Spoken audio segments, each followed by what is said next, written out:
ও মহিলা মা বোনেরা, শবে কদরের রাত কিন্তু চলে এসেছে, আর এখনো পর্যন্ত আপনি শবে কদরের নামাজের নিয়ম কানুনটা সঠিকভাবে জানলেন না। আজকে আমি আপনাদেরকে শবে কদরের নামাজটা কিভাবে নিয়ত করে আপনি আদায় করবেন, আরবি না পারলে বাংলা নিয়ত, এবং কত রাকাত পড়বেন, এবং কোন দোয়া এবং জিকিরগুলো করলে সেই রাত্রিতে জীবনের গুনাহ মাফ হবে, ভাগ্য পরিবর্তন হবে, সেটাও বলে দেব। ও মহিলা মা বোনেরা, শবে কদরের রাত কিন্তু আপনাদের ভাগ্য পরিবর্তন হবে। 1 বছরের রিজিক লেখা হবে, বাজেট করা হবে, কি খাবেন 1 বছর, কোথায় যাবেন, কি করবেন, কত টাকার মালিক হবেন, সুখে থাকবেন নাকি দুঃখে থাকবেন, 1 বছরের বাজেট আল্লাহ করে দিবে শবে কদরের রাত্রিতে। তাই সঠিকভাবে যদি আপনি ইবাদত করতে পারেন শবে কদরের রাত্রিতে, তাহলে বাজেটটা আল্লাহ সুন্দর করে লিখে দিবে, 1 বছর সুখে শান্তিতে কাটাতে পারবেন ইনশাআল্লাহ। এবং যদি আপনি সঠিকভাবে ইবাদত করতে না পারেন, নিয়ম কানুন না জানেন, ইবাদত না করেন, তাহলে 1 বছর পর্যন্ত কান্না করতে হবে, দুঃখে দুঃখে কাটাতে হবে, কপালটা পুড়ে যাবে। তাই অবশ্যই যদি আপনারা 1টি বছর সুখে শান্তিতে থাকতে চান, আল্লাহকে খুশি করাতে চান, টাকা পয়সা চতুর্দিক থেকে আসুক সেটা চান, পরিবার সংসারে শান্তি আসুক সেটা চান, তাহলে অবশ্যই শবে কদরের রাত্রিতে কিভাবে আপনি শবে কদরের নামাজ পড়বেন, কিভাবে এশারের নামাজ, তারাবির নামাজ, বিতিরের নামাজ, সম্পূর্ণ নিয়ম কানুনটা জানতে হলে এই ভিডিওটাকে স্কিপ না করে দেখতে থাকুন। আমি বিশ্বাস করি মহিলা মা বোনরা যদি এই ভিডিওটা মনোযোগ সহকারে দেখতে পারে, নিজেই বাসা বাড়িতে শবে কদরের নামাজ এবং সম্পূর্ণ নামাজগুলো আদায় করতে পারবে। অন্য কাউকে আর জিজ্ঞেস করতে হবে না কিভাবে আপনি শবে কদরের রাত্রিতে শবে কদরের নামাজ পড়বেন। আমি অনুরোধ করে বলবো, ও মহিলা মা বোনেরা, জীবনে কত সময় নষ্ট করে দিয়েছেন গান বাজনা, সিনেমা, নাটক ইত্যাদি দেখে দেখে, গল্প গুজব আড্ডাতে। এখন আর সময় নষ্ট করার সুযোগ নাই। শবে কদরের রাত এমন রাত, নবীজি বলেছেন এই শবে কদরের রাত্রিতে মাগরিবের নামাজ যখন আজান হয়ে যায়, সঙ্গে সঙ্গে আল্লাহ রাব্বুল আলামিন আরশে আজিমকে ছেড়ে দিয়ে দুনিয়ার প্রথম আসমানের মধ্যে চলে আসে এবং পৃথিবীর মানুষকে, আপনাকে আমাকে ডাকতে থাকে, ও আমার গুনাহগার বান্দা বান্দিরা, কি আছো? জীবনে অনেক গুনাহ করেছ, অন্যায় করেছ, অবিচার করেছ, নফসের উপরে জুলুম করেছ, আমার কাছে আজকে শবে কদরের রাত্রিতে ক্ষমা চাও, মাপ চাও। আমি আল্লাহ তোমার জীবনের সমস্ত গুনাহগুলো ক্ষমা করার জন্যে তোমাদের দুনিয়ার প্রথম আসমানের মধ্যে চলে এসেছি। বান্দা বলো, জীবনে কত গুনাহ করেছ, আমার কাছে ক্ষমা চাও, আমি আল্লাহ ক্ষমা করে দেব। আল্লাহু আকবার। আল্লাহর নবীজি বলেছেন, আল্লাহ তাআলা আরো বলতে থাকেন, কি আছো অভাব অনটনের মধ্যে, পেরেশানির মধ্যে, টাকা পয়সা নাই, রিজিকের সমস্যা, ঋণগ্রস্ত, অভাব অনটন চতুর্দিক থেকে ছেয়ে আসছে, আমার কাছে বলো, আমি আল্লাহ রাব্বুল আলামিন হচ্ছি আসমান এবং জমিনের যত খাজানা আছে সব কিছুর মালিক। আল্লাহ বলেন, ওয়ালিল্লাহি খাযাইনুস সামাওয়াতি ওয়াল আরদ। আল্লাহ বলেন, আমার কাছে কোনো টাকা পয়সা, ধন সম্পদ, কোনো কিছুর অভাব নাই, আমার কাছে চাও, আমি আল্লাহ তোমার জীবনকে সুন্দর করে দেব। টাকা পয়সা, ধন সম্পদ চতুর্দিক থেকে তোমার কাছে আসতেই থাকবে। আমার আল্লাহ রাব্বুল আলামিনের কাছে রিজিক চাও, ধন সম্পদ চাও। এবং নবীজি বলেছেন, আল্লাহ আরো সারা রাত বলতে থাকে, কি আছো অসুস্থ, আমার কাছে বলো, কি আছো পরিবার সংসারের মধ্যে অশান্তির মধ্যে আছো, ছেলে সন্তান কথা শোনে না, কারো বিবাহ হয় না, ছেলে সন্তান হয় না, কিংবা রিজিকে বরকত নাই, যত সমস্যার মধ্যে আছো আমার বান্দা বান্দিরা, আমার কাছে বলো, আমি তোমাদের সব সমস্যার সমাধান করার জন্য প্রথম আসমানের মধ্যে চলে এসেছি। আল্লাহর নবীজি বলেছেন, আল্লাহ রাব্বুল আলামিন সারা রাত ফজরের নামাজের আগ পর্যন্ত পৃথিবীর মানুষকে ডেকে ডেকে বলতে থাকে, যার যা প্রয়োজন আল্লাহ রাব্বুল আলামিন তাই দিয়ে থাকে। আল্লাহু আকবার। আমি আপনাদেরকে নামাজের নিয়মটা বলে দেব অতি সহজে। যদি আপনি ফজিলত না জানেন, আপনার আমল করতে আগ্রহ জাগবে না, এই জন্য একটি হাদিস বলে দিলাম। এখন আল্লাহ কি বলেছেন শবে কদরের রাত সম্পর্কে শুনুন ছোট্ট এই আয়াতটা থেকে, তারপরে আমি নামাজের নিয়ম কানুনটা বলে দিচ্ছি ইনশাআল্লাহ। আল্লাহ তাআলা শবে কদরের রাত সম্পর্কে একটি স্বতন্ত্র সূরাকে আল্লাহ নাজিল করে দিয়েছেন, সূরাতুল কদর। আল্লাহু আকবার। এই কদরের মধ্যে আল্লাহ তাআলা বলে দিয়েছেন, ইন্না আনজালনাহু ফি লাইলাতিল কদর, নিশ্চয়ই আমি আল্লাহ রাব্বুল আলামিন লাইলাতুল কদরের রজনীতে, শবে কদরের রাত্রিতে পবিত্র কুরআনুল কারীমকে নাজিল করেছি। আল্লাহু আকবার। আল্লাহ তাআলা আরো বলেন, ওয়ামা আদরাকা মা লাইলাতুল কদর, নবী হে আপনি কি জানেন লাইলাতুল কদরটা কি? আল্লাহ নিজেই আবার বলেছেন, লাইলাতুল কদরি খায়রুম মিন আলফি শাহর, লাইলাতুল কদর হচ্ছে হাজার মাসের চেয়ে শ্রেষ্ঠ। সকলে বলি সুবহানাল্লাহ। অর্থাৎ যে ব্যক্তি লাইলাতুল কদরের একটি রাত ইবাদত করবে, 1000 মাস ইবাদত করলে যেমন সওয়াব হবে, তার চেয়ে বেশি সওয়াব তার আমলনামার মধ্যে আল্লাহ রাব্বুল আলামিন লিখে দিবে। সকলে বলি সুবহানাল্লাহ। এবং এই 1000 মাস হয় বৎসর হিসাব করলে 83 বৎসর 4 মাস, আল্লাহু আকবার, প্রায় 84 বৎসর পর্যন্ত একাদারসে নেকামল করলে, নামাজ পড়লে, রোজা রাখলে, জিকির করলে, দান করলে যেমন সওয়াব হবে, তেমন সওয়াব আল্লাহ আমল নামার মধ্যে লিখে দেয়। সকলে বলি সুবহানাল্লাহ। এত দাম শবে কদরের রাত্রিতে। এবং আল্লাহ আরো বলেন, তানাজ্জালুল মালাইকাতু ওয়ার রূহু ফিহা বিইذনি রাব্বিহিম মিন কুল্লি আমর। এই রাত্রিতে আল্লাহ তাআলা আসমান থেকে জিবরাইল আলাইহিস সালাম সহকারে অসংখ্য ফেরেশতাদেরকে দলে দলে এই জমিনের মধ্যে আল্লাহ তাআলা পাঠিয়ে দেয়। যারা ইবাদত করে শবে কদরের রাত্রিতে, তাদেরকে আহলান সাহলান, স্বাগত, মারহাবান তাদেরকে বলতে থাকে, এবং আল্লাহর শান্তি বর্ষিত হোক বলতে থাকে। সালামুন হিয়া হাত্তা মাতলাইল ফাজর, ফজরের নামাজের আগ পর্যন্ত এইভাবে চলতে থাকে।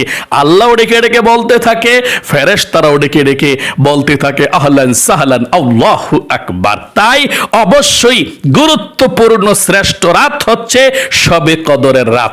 এখন আমি আপনাদেরকে বলে দেব শবে কদরের রাতটা কবে। আল্লাহ রাসূল বলেছেন, শবে কদরের রাত তোমরা রমজান মাসের শেষের 10 দিন, অর্থাৎ নাজাতের 10 দিন বেজর রাত্রিতে শবে কদরকে তোমরা তালাশ করো। একেবারে কেউ জানে না কোন দিন শবে কদর হবে, তবে আমরা 27 বা শবে কদর যেটা জানি, বেশিরভাগ আলেম ওলামারা বলেছেন সেই দিনই। কিন্তু আগেও আপনি 21 বেজর রাত্রি, 23 বেজর রাত্রি, রমজানের 25 বেজর রাত্রি, এগুলাতেও তালাশ করতে হবে, শবে কদরের নামাজ পড়তে হবে কিছু কিছু করে, একটু একটু যতটুকু পারেন। তারপরে শবে কদর 27 না, এরপরে 29-এ রোজা যেই রাত্রি, বেজর রাত্রি, সেই 29তম বেজর রাত্রিতেও আপনি শবে কদরের নামাজ পড়তে হবে। তার মানে আপনি শবে কদরের তালাশ করবেন, নামাজ পড়বেন কোন কোন দিন? আপনি বেজর রাত্রিতে যেগুলো আছে, এই রমজানের শেষের 10 দিন বেজর রাত্রি 21, 23, 25, 27, 29, এই 5 রাত্রিতেই শবে কদরের নামাজ পড়বেন। মেইন হচ্ছে 27 শবে কদর। এই 27 এই শবে কদরের বেজর রাত্রিতে সারা রাত জাগ্রত থাকবেন। আর যে বাকিগুলো আছে 21, 23, 25, 29, এগুলোতে আপনি যতটুকু পারেন ততটুকু করলেন, এটা আপনার ইচ্ছা। কিন্তু মেন হচ্ছে 27 শবে কদরের রাত্রিতে সারা রাত জাগ্রত থাকবেন। আল্লাহর রাসূল এই সবগুলোতেই সারা রাত জাগ্রত থাকতেন। তাই গুরুত্বপূর্ণ, ফজিলতপূর্ণ, আপনি শবে কদরের নামাজ পড়বেন, বেজর রাত্রিতেও পড়বেন, 27 সময় সারা রাত জাগ্রত থাকবেন ইনশাআল্লাহ। প্রিয় দিনী ভাই এবং বোনেরা, তাহলে এখন বলে দিচ্ছি শবে কদরের নামাজ এবং এশারের নামাজ, তারাবির নামাজ, বিতিরের নামাজ কিভাবে সম্পূর্ণ নামাজগুলো পড়বেন ইনশাআল্লাহ। আমি সব নামাজের কথা সংক্ষিপ্তভাবে বলে দিয়ে শবে কদরের নামাজের কথা বলে দিচ্ছি, না হয় আপনি কিছুই বুঝবেন না। মনোযোগ সহকারে ভিডিওটা দেখতে থাকুন। শবে কদরের রাত্রিতে যখন আজান হয়ে যাবে, এশারের নামাজের আজান, তখন আপনারা সুন্দর করে, ওযু তো আগে করলে করবেন বা পরে করেন, ওযুটা করে আপনি এশার নামাজের 4 রাকাত প্রথম সুন্নত নামাজ পড়বেন। তারপরে এশার নামাজের 4 রাকাত ফরজ নামাজ আপনি পড়বেন। তারপরে এশার নামাজের 2 রাকাত ছোট সুন্নত নামাজ পড়বেন। তারপরে প্রতিদিন যেভাবে আপনি তারাবি নামাজ পড়েন, তারাবি নামাজের জন্য দাঁড়িয়ে যাবেন। তারপর আপনি 20 রাকাত তারাবি নামাজ পড়বেন। তারপর তারাবি নামাজ যখন শেষ হবে মুনাজাত করবেন। মুনাজাতটা শেষ করার পরে তারাবির আপনি প্রতিদিন কি করেন? বিতিরের নামাজ পড়েন তারাবি নামাজের পরে। কিন্তু আজকে তারাবি নামাজের পরে বিতিরের নামাজটা পড়বেন না, আজকে শবে কদরের নামাজটা পড়বেন তারাবি নামাজের মুনাজাতের পরে। আর বিতিরের নামাজটা পড়বেন কোন সময়? একেবারে শবে কদরের নামাজ যখন শেষ হয়ে যাবে তখন আপনি বিতিরের নামাজটা পড়বেন। এটাই উত্তম, এটাই শ্রেষ্ঠ, এটাই ভালো। আর যারা মনে করেন যে পরবর্তীতে মনে থাকবে না হুজুর, আমরা তারাবি নামাজ পড়ার পরে বিতিরের নামাজটা পড়ে ফেলবো অন্যান্য দিনের মতো, হ্যাঁ তাহলেও হয়, কোনো সমস্যা নাই। তবে উত্তম হলো শেষে পড়া। নফল নামাজের সর্বশেষ আল্লাহ রসুল বিতিরের নামাজ পড়তো, তাই অবশ্যই আপনি সবার শেষের পড়তে চেষ্টা করবেন। তাহলে তারাবি নামাজের মুনাজাত শেষ করার পরে আপনি বিতিরের নামাজটা না পড়ে আপনি শবে কদরের নামাজের জন্য দাঁড়িয়ে যাবেন। বিতিরের নামাজটা পরে পড়বেন, ঠিক আছে? আপনি শবে কদরের নামাজের জন্য দাঁড়াইলেন। দাঁড়িয়ে এখন সর্বপ্রথম আপনাকে জানতে হবে শবে কদরের নামাজ কত রাকাত পড়তে হয়। শবে কদরের নামাজ কত রাকাত পড়তে হয়? উত্তর হলো কমপক্ষে 2 রাকাত করে পড়তে হয়। তো 2 রাকাত থেকে শুরু করে যত রাকাত পড়তে পারেন আপনি 2 রাকাত থেকে শুরু করে যত রাকাত পড়তে পারবেন। তবে অনেক আলেম ওলামারা বলেছেন কমপক্ষে 12 রাকাত পড়া সবচেয়ে ভালো। আপনি কমপক্ষে 12 রাকাত পড়বেন, আর উপরে যদি পড়েন সওয়াব হবে, না পড়লেও সমস্যা নেই। কমপক্ষে 12 রাকাত শবে কদরের নামাজ পড়লে আপনার জন্য ভালো হবে। আচ্ছা, কত রাকাত করে করে নামাজটা পড়তে হয়? 2 রাকাত করে করে। আপনি শবে কদরের নামাজ 2 রাকাত 2 রাকাত 2 রাকাত করেই পড়বেন। এই নামাজটা কি সুন্নত নাকি নফল নাকি ওয়াজিব? এই নামাজটা নফল নামাজ। আচ্ছা, শবে কদরের নামাজ নিয়ত কি বারবার করতে হবে নাকি একবার নিয়ত করলে চলবে? না, নতুন নতুন করে বারবার আপনি নিয়ত করতে হবে। 2 রাকাতে নিয়ত করে 2 রাকাত পড়বেন, যখন 2 রাকাত শেষ হয়ে যাবে আবার দাঁড়াবেন, আবার নিয়ত করে আবার 2 রাকাত পড়বেন। এভাবে 2 রাকাত করে করে শবে কদরের নামাজটা আপনি পড়বেন। এখন আরেকটি মাসআলা বলে আমি শবে কদরের নামাজের নিয়তটার দিকে চলে যাব, নিয়ম কানুনটার দিকে চলে যাব। অনেক মহিলা মা বোন আছেন, হুজুর বলেন আমরা তো মাজায় ব্যথা অথবা পায়ে ব্যথা, মেরুদণ্ড ব্যথা, আমরা দাঁড়িয়ে থাকতে পারি না অনেকক্ষণ ধরে, আমরা কি শবে কদরের নফল নামাজটা বসে বসে পড়তে পারবো? উত্তর হলো কোনো সমস্যা নাই মহিলা মা বোনেরা, আপনারা শবে কদরের নফল নামাজ বসে বসে পড়তে পারবেন। যেই কোনো নফল এবং সুন্নত নামাজ বইসা পড়া যায়, তবে যারা সুস্থ মানুষ বইসা নামাজ পড়ে তারা অর্ধেক সওয়াব পাবে, অলসতার কারণে অর্ধেক সওয়াব পাবে, পরিপূর্ণ সওয়াব পাবে না। আর যারা প্রকৃত পক্ষে অসুস্থ, আসলেই ব্যথা মাজায় বা পায়ে ব্যথা, দাঁড়িয়ে থাকতে পারে না, তখন সে বইসাও যদি পড়ে একেবারে পুরা সওয়াব পাবে, কম পাবে না। এই জন্যে যদি আপনি ব্যথা হয় পায়ের মধ্যে, তাহলে আপনি মাজার মধ্যে এশারের নামাজটা আপনি দাঁড়াইয়া পড়া বাকি সুন্নত এবং নফল নামাজ বইসা বইসা পড়তে পারেন যদি অসুস্থ হন। যারা সুস্থ অবস্থায় অলসতার কারণে বইসা পড়েন ইচ্ছা কইরা, অর্ধেক সওয়াব পাবেন নফল নামাজ পড়লে বা সুন্নত পড়লে। এই জন্য যারা সুস্থ আছেন তারা দাঁড়িয়ে পড়বেন, যারা পায়ের মধ্যে ব্যথা মাজায় ব্যথা বইসা পড়বেন, কোনো সমস্যা নাই, নামাজ হয়ে যাবে ইনশাআল্লাহ। আচ্ছা, শবে কদরের নামাজের জন্য তো দাঁড়াইলাম, এখন নিয়তরা যারা আরবিতে না পারে বাংলাতে করলে হবে কি না? হ্যাঁ হবে, কোনো সমস্যা নাই। যারা আরবি পারেন আরবিতে, যারা বাংলা পারেন বাংলাতে করবেন নিয়তরা। যারা আরবিতে পারেন নিয়তরা এভাবে আরবিতে করবেন। আমার সঙ্গে নিয়তরা পড়ুন, আমি বাংলাটাও আপনাদেরকে বলিয়ে দেব ইনশাআল্লাহ। বাংলাটা অতি সহজে করতে পারবেন আরবি না পারলে, তবে আরবিটা আমার সঙ্গে বলুন। নাওয়াইতু আন উসাল্লিয়া লিল্লাহি তাআলা রাকাতাই সালাতিল লাইলাতুল কদরি নাফলি মুতাওয়াজ্জিহান ইলা জিহাতিল কাবাতিশ শরীফাতি আল্লাহু আকবার। এভাবে আমি আবারও বলছি, আপনারা যারা আরবিতে শবে কদরের নামাজের নিয়ত করতে চান আরবিতে করতে পারেন, যারা বাংলাতে চান বাংলাও করতে পারেন, আরবিটা আবার করুন, বাংলাতে বলে দিয়েছি। নাওয়াইতু আন, পড়ুন আমার সঙ্গে, নাওয়াইতু আন উসাল্লিয়া লিল্লাহি তাআলা রাকাতাই সালাতিল লাইলাতুল কদরি নাফলি মুতাওয়াজ্জিহান ইলা জিহাতিল কাবাতিশ শরীফাতি আল্লাহু আকবার।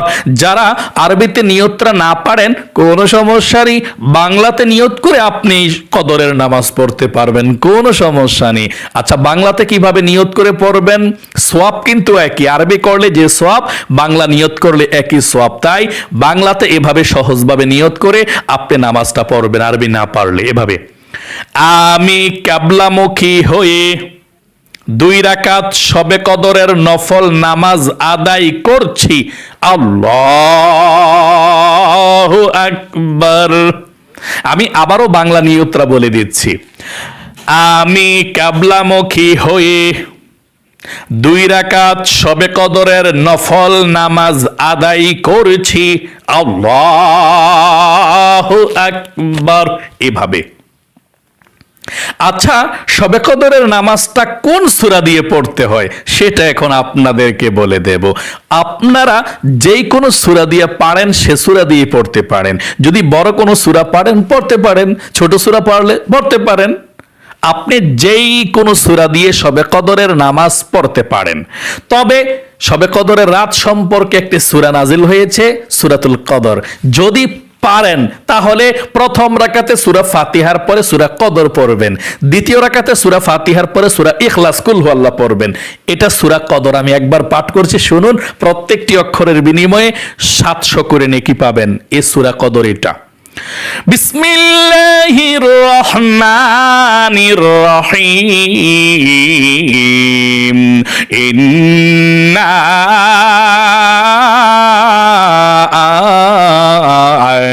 আনজালনাহু ফি লাইলাতিল কদর ওয়া মা আদরাকা মা লাইলাতুল কদর লাইলাতুল কদরি খায়রুম মিন আলফি শাহর তানাজ্জালুল মালাইকাতু ওয়ার রূহু ফিহা বিইذনি রাব্বিহিম মিন কুল্লি আমর সালামুন হিয়া হাত্তা মাতলাইল ফাজর। এভাবে সূরা কদর পড়তে হয়। যদি আপনি না পারেন কোনো সমস্যা নাই, তাব্বাত ইয়াদা, আলাম তারা বা ইজাজা পড়তে পারেন, কোনো সমস্যা নাই। অথবা যদি কোনো সূরা না পারেন, যে হুজুর আমি কোনো সূরা পারি না, সূরা ইখলাস দিয়ে, হ্যাঁ সূরা ইখলাস 2 রাকাতে পড়বেন। প্রথম রাকাতে সূরা ফাতিহার পরে 3 বার সূরা ইখলাস, দ্বিতীয় রাকাতে সূরা ফাতিহার পরে 3 বার ইখলাস। এই একটা সূরা দিয়েও আপনি পড়তে পারেন, সূরা ইখলাস দিয়ে, কোনো সমস্যা নাই। মোট কথা, যেই কোনো সূরা দিয়ে আপনি শবে কদরের নামাজ পড়তে পারেন, কোনো সমস্যা নেই ইনশাআল্লাহ। প্রথম রাকাতে সূরা ফাতিহার পরে একটি সূরা পড়বেন, দ্বিতীয় রাকাতে সূরা ফাতিহার পরে একটি সূরা, এভাবে। অথবা সূরা ইখলাস প্রথম রাকাতে 3 বার, দ্বিতীয় রাকাতে 3 বার, এই সিস্টেমেও পড়া যায়। আপনার ইচ্ছা, যেভাবে পারেন সেভাবে পড়বেন সহজভাবে।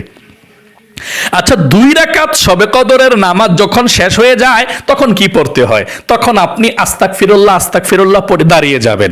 আরো 2 রাকাতের নিয়ত করে নতুন করে আরো 2 রাকাত পড়বেন। কত রাকাত হলো? 4 রাকাত। এই 4 রাকাত পর পর আপনি মুনাজাত করবেন, কারণ এই রাত্রিতে যত বেশি মুনাজাত করবেন তত বেশি আপনার জন্য ভালো। আল্লাহ ডাকতে থাকে প্রথম আসমানের মধ্যে এসে, কি প্রয়োজন আপনার, কি লাগবে আল্লাহ বলতে থাকে। তখন যদি আপনি বেশি বেশি করে আল্লাহর কাছে চাইতে পারেন, আল্লাহ আপনাকে দিয়ে দিবে। এই জন্যে শবে কদরের 4 রাকাত নামাজ পর পর অথবা 6 রাকাত পর পর আপনি মুনাজাত করবেন। আপনি যখনই মুনাজাত করবেন তার পূর্বে এই 6টি জিকির কমপক্ষে করবেন। আল্লাহর নবীজি বলেছেন এই 6টি জিকির যদি শবে কদরের নামাজের মুনাজাতের পূর্বে পড়তে পারেন, আল্লাহ আপনার জীবনের যৌবনের সমস্ত গুনাহগুলো ক্ষমা করে দিয়ে আপনাকে শিশুর মতো নিষ্পাপ করে দিবে।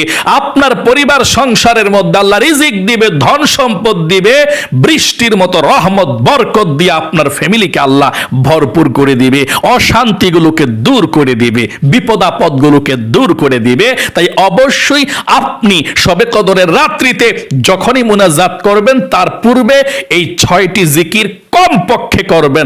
এছাড়া যত জিকির পারেন সবগুলোই করবেন। তবে যদি কোনো জিকির নাও করেন এই 6টি জিকির করতেই হবে, নবীজি বলেছেন করবেন ইনশাআল্লাহ। এই 6টি জিকির কি বলছি মনোযোগ সহকারে শুনুন। 1 নম্বরে আপনি সুবহানাল্লাহ 100 বার পাঠ করবেন কমপক্ষে।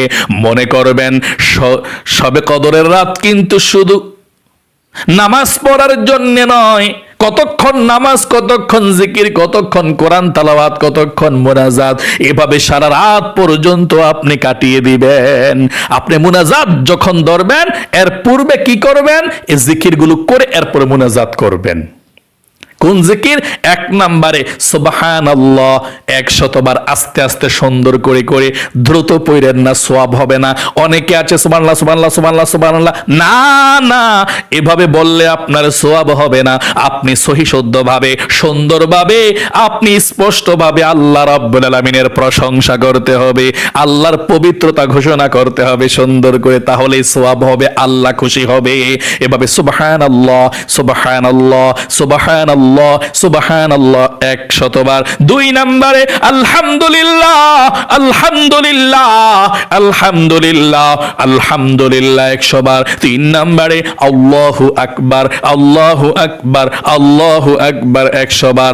4 নম্বরে কালিমায়ে তাইয়্যিবা লা ইলাহা ইল্লাল্লাহ 100 বার সুন্দর করে পাঠ করবেন আল্লাহর মহাব্বত মনের মধ্যে নিয়ে। এই কালেমায়ে তাইয়্যিবা এমন শক্তি, আপনি যদি মন থেকে পাঠ করেন আল্লাহর আরশে আজিমের নূরের খুঁটি পর্যন্ত কাঁপতে থাকে। আল্লাহ রাব্বুল আলামিন বলেন, নূরের খুঁটি কি হয়েছে? নূরের খুঁটি বলে, আয় আল্লাহ, জমিনের মধ্যে তোমার বান্দি কালেমায়ে শাহাদাত কালিমা পাঠ করেছে, লা ইলাহা ইল্লাল্লাহ বলেছে, আর এখনো পর্যন্ত তার গুনাহগুলো ক্ষমা করা হয় নাই। কিভাবে আমি স্থির হতে পারি? এই জন্য কাঁপাকাঁপি শুরু করে দিয়েছি। আর আমি থামবো না তোমার বান্দা বান্দিকে ক্ষমা না করলে। আল্লাহ রাব্বুল আলামিন বলেন, রে নূরের খুঁটি, আমার বান্দা বান্দি কি আমাকে দেখেছে? না, আল্লাহ আপনাকে দেখে নাই। জান্নাত দেখেছে? না, আল্লাহ জান্নাত দেখে নাই। জাহান্নাম? না, আল্লাহ জাহান্নাম দেখে নাই। কবর আযাব দেখেছে? না, আল্লাহ কবর আযাবও দেখে নাই। আমার আল্লাহ রাব্বুল আলামিন বলেন, রে নূরের খুঁটি, সাক্ষী থাক, সাক্ষী থাক, যেই বান্দা বান্দিরা আমাকে না দেখে, জান্নাত জাহান্নাম না দেখে, কবর আযাব না দেখে আমাকে এক বলেছে, আমার কোনো শরীক নাই, লা ইলাহা ইল্লাল্লাহ বলেছে, সাক্ষী থাক আমার গুনাহগার বান্দা বান্দির জীবনের যৌবনের সমস্ত গুনাহ গুলো আমি আল্লাহ ধুয়ে মুছে ছাপ করে দিলাম। সকলে বলি সুবহানাল্লাহ। শুধু তাই নয়, এরপরে নূরের খুঁটি স্থির হয়ে যায়। আল্লাহ রাসূল বলেছেন, এই লা ইলাহা ইল্লাল্লাহ এত দাম। কোরআনের তেলাওয়াতের পরে যত জিকির আছে সব জিকির থেকে শ্রেষ্ঠ জিকির হচ্ছে লা ইলাহা ইল্লাল্লাহ। হযরতে মূসা কালিমুল্লাহকে আল্লাহ রাব্বুল আলামিন বললেন, রে মূসা, ইল্লা ইলাহা ইল্লাল্লাহ এত ওজন, এত ভারী, এত মর্যাদা, এত ফজিলত, 7 আসমান 7 জমিন যদি এক পাল্লায় রাখা হয় রে মূসা, আরেক পাল্লায় যদি কালিমায়ে তাইয়্যিবা রাখা হয়, তাহলে কালিমায়ে তাইয়্যিবার পাল্লায় রে মূসা ভারী হয়ে যাবে। সকলে বলে সুবহানাল্লাহ। লা ইলাহা ইল্লাল্লাহর এত দাম। নবীজি বলেছেন, যার জীবনের সর্বশেষ কথা মৃত্যুর পূর্বে কালেমা পাঠ করতে পারে লা ইলাহা ইল্লাল্লাহ, সে ব্যক্তি জান্নাতের মধ্যে প্রবেশ করবে। এই জন্য বেশি বেশি করে আপনি কালেমায়ে তয়্যিবা পাঠ করবেন। অনেক মহিলা মা বোনেরা রমজানের মধ্যে কালেমার খতম দেন, কোনো সমস্যা নাই, বেশি বেশি করে দেবেন। 1,00,000 বার, 1,00,000 বার, যতবার পারেন কালেমার খতম বেশি বেশি করে দেবেন, আপনার সওয়াব হবে। আবার অনেকে বলে ঠিক না, এগুলো মিথ্যা। আপনি একবার পড়লে যদি আসমানের যে আরশে আজিমের নূরের খুঁটি কাঁপতে থাকে, আর লক্ষ লক্ষ বার কালেমায়ে তয়্যিবা পাঠ করে খতম দিলে লস কোথায়? তাই অবশ্যই আপনি বেশি বেশি করে কালেমায়ে তয়্যিবা পাঠ করবেন। মুনাজাতের পূর্বে শবে কদরের নামাজের আপনি কমপক্ষে 100 বার লা ইলাহা ইল্লাল্লাহ, লা ইলাহা ইল্লাল্লাহ, লা ইলাহা ইল্লাল্লাহ, লা ইলাহা ইল্লাল্লাহ, এভাবে 100 বার যখন শেষ হয়ে যাবে, সবার শেষে একবার পড়বেন লা ইলাহা ইল্লাল্লাহ মুহাম্মাদুর রাসূলুল্লাহ, এটা পড়বেন। 5 নম্বরে জীবনের সমস্ত গুনাহগুলো ক্ষমা হওয়ার জন্য ইস্তিগফার 100 বার পাঠ করবেন। আল্লাহর নবীজি দৈনিক 100 বার ইস্তিগফার পাঠ করতেন, গুনাহগুলো ক্ষমা হওয়ার জন্য তাওবার দোয়াটি পাঠ করতেন। আপনিও এই ছোট্ট গুনাহ মাফের দোয়াটি 100 বার পাঠ করবেন। আল্লাহ জীবনের কবিরা সগীরা জাহিরি বাতিনি প্রকাশ্যে গোপনে যত গুনাহ করেছেন, জেনা ব্যভিচার পরকিয়া যত গুনাহ করেছেন, সমস্ত গুনাহগুলো আল্লাহ ক্ষমা করে দিবে। আপনাকে আল্লাহ ধন সম্পদ দিবে, রিজিক দিবে, পরিবার সংসারের মধ্যে আল্লাহ রহমত দিবে, সবাইকে আল্লাহ ভালো রাখবে, আপনার বিপদ আপদগুলো আল্লাহ রাব্বুল আলামিন কেটে দিবে। 100 বার পাঠ করবেন আস্তাগফিরুল্লাহ আস্তাগফিরুল্লাহ আস্তাগফিরুল্লাহ আস্তাগফিরুল্লাহ আস্তাগফিরুল্লাহ আস্তাগফিরুল্লাহ, এভাবে পাঠ করবেন। 6 নম্বরে দুরূদ শরীফ পাঠ করবেন 100 বার। যেই কোনো দুরূদ শরীফ পাঠ করতে পারেন, কোনো সমস্যা নেই। একবার যদি আপনি দুরূদ শরীফ নবীর উপরে পাঠ করেন, আল্লাহর নবী বলেছেন রমজান মাসের মধ্যে 700 রহমত আপনার উপরে সঙ্গে সঙ্গে নাজিল করবে, এবং 700 গুনাহ আল্লাহ আপনার আমলনামা থেকে কেটে দিবে, 700 নেকি আল্লাহ আপনার আমলনামার মধ্যে লিখে দেবে। তাই এই আপনি মুনাজাতের পূর্বে কমপক্ষে 100 বার দুরূদ শরীফ পাঠ করবেন। এই ছোট্ট দুরূদ শরীফটা পাঠ করলেও চলবে। সাল্লাল্লাহু আলাইহি ওয়াসাল্লাম, সাল্লাল্লাহু আলাইহি ওয়াসাল্লাম, সাল্লাল্লাহু আলাইহি ওয়াসাল্লাম, এভাবে। এরপরে যদি আরো জিকির পারেন করবেন, না পারলে কোনো সমস্যা নেই, মুনাজাত করবেন আল্লাহর কাছে। মুনাজাত করে আল্লাহর কাছে পৃথিবীর, দুনিয়া, আখিরাতের সব কিছু চাইবেন। যারা মরে গিয়েছে সবার জন্য দোয়া করবেন, মা বাবা দাদা দাদি নানা নানি সবার জন্য দোয়া করবেন। আপনি আপনার নিজের স্বাস্থ্য সুস্থর জন্য দোয়া করবেন, ছেলে মেয়ের জন্য দোয়া করবেন, মা বাবার জন্য দোয়া করবেন, এবং আপনার ভবিষ্যতে যাতে আপনি সুস্থ থাকেন, ভালো থাকেন, পরিবার সংসারের মধ্যে আল্লাহ শান্তি দেয়। মোট কথা আপনি আপনার মতো করে আল্লাহর কাছে বলতেই থাকবেন, বলতেই থাকবেন, বলতেই থাকবেন। আল্লাহ খুশি হয়ে যায়। যত বেশি চাইবেন তত বেশি আল্লাহ খুশি হয়। দুনিয়ার মানুষের কাছে চাইলে মানুষ রাগ হয়ে যায়, আল্লাহর কাছে চাইলে আল্লাহ খুশি হয়ে যায়। এই জন্যে আল্লাহর কাছে আপনি বেশি বেশি করে চাইবেন এই শবে কদরের রাত্রিতে। তারপর মুনাজাত শেষ করার পূর্বে বলবেন আল্লাহ নবীজির উসিলায় দোয়াকে কবুল করো, মানে নবীজির উসিলায় দোয়াকে আল্লাহ কবুল করো, আমিন বিরহমাতিকা ইয়া আরহামার রাহিমিন বলে মুনাজাত শেষ করবেন। শেষ। তারপরে আবার আপনি দাঁড়িয়ে যাবেন নামাজ পড়ার জন্য। 2 রাকাত 4 রাকাত যখন আবার পড়বেন বা 6 রাকাত পড়বেন, আবার বসে এই জিকিরগুলো করবেন 100 বার 100 বার। যতবার মুনাজাত করবেন ততবার এই জিকিরগুলো করবেন। কারণ এই রাত্রটা শুধু নামাজ পড়ার জন্য নয়, কতক্ষণ জিকির, লম্বা সময় জিকির করবেন বৈশা বৈশা, আবার লম্বা সময় মুনাজাত করবেন, সবার জন্য দোয়া করবেন, আবার কোরআন তেলাওয়াত করবেন বৈশা বৈশা বৈশা বৈশা, আবার দুরূদ শরীফ পড়বেন। সারাক্ষণ যদি আপনি নামাজ পড়েন দুর্বল হয়ে যাবেন। এখন আরেকটি কথা আছে, অনেক মহিলা মা বোনেরা বলতে পারেন যে হুজুর আমরা সারা রাত জাগ্রত থাকতে পারি না হুজুর, তাহলে আমরা কিভাবে পড়বো নামাজটা? যতক্ষণ পারেন মহিলা মা বোনেরা ততক্ষণ নামাজটা পড়বেন, যত রাকাত পারেন। তারপরে আপনি বিতিরের নামাজটা পড়ে ঘুমিয়ে যাবেন যদি না পারেন। তারপরে ভোর রাতে যখন উঠবেন সাহারি খেতে, তখন আপনি তাহাজ্জুদের নামাজ পড়বেন 2 রাকাত করে, যত রাকাত পারেন, যে কোনো সূরা দিয়ে।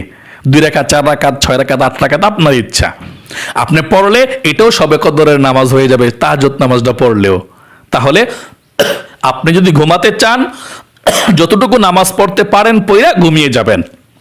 আবার ভোর রাত্রে আপনি যখন সাহরি খেতে উঠবেন তখন তাহাজ্জুদের নামাজ আপনি পড়বেন ইনশাআল্লাহ। আবার মনে করে কিন্তু শবে কদরের রাত্রিতে বিতিরের নামাজটা পড়ে ফেলবেন, এই নামাজটা কিন্তু বাদ দিয়েন না। অনেকে নামাজ পড়তে পড়তে বিতিরের নামাজ আর পড়ে না, এই জন্যে।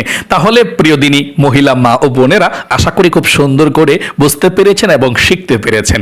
এভাবে সুন্দর করে করে শবে কদরের রাত্রিতে ইবাদত করুন, ভাগ্যকে আল্লাহ পরিবর্তন করে দিবে, কপাল খুলে যাবে, যা চাইবেন তাই পাবেন, একটি বছর সুখে শান্তিতে কাটাতে পারবেন। চলুন না নতুন করে জীবনটা শুরু করুন এখন থেকে। যে জীবনের মধ্যে আর কখনো ভবিষ্যতে গুনাহ করবেন না, নামাজ বাদ দিবেন না, মিথ্যা কথা বলবেন না, টিভি সিনেমা নাটক ইত্যাদি গান বাজনা পরপুরুষ পরনারী কখনো দেখবেন না। চলুন না জীবনটা সুন্দর করে সাজাই। আল্লাহ আপনার আমার জীবনকে সুন্দর করে সাজানোর তৌফিক দেখ, আমাদেরকে সবসময় সুস্থ রাখুক, আপনার পরিবার সংসারের মধ্যে আল্লাহ বরকত দেখ, আপনার পরিবার সংসার আল্লাহ রহমত দেখ, সবাইকে সুস্থ রাখুক। সকলে কমেন্ট বক্সের মধ্যে লিখবেন আমিন এবং ভিডিওতে একটি লাইক দিবেন।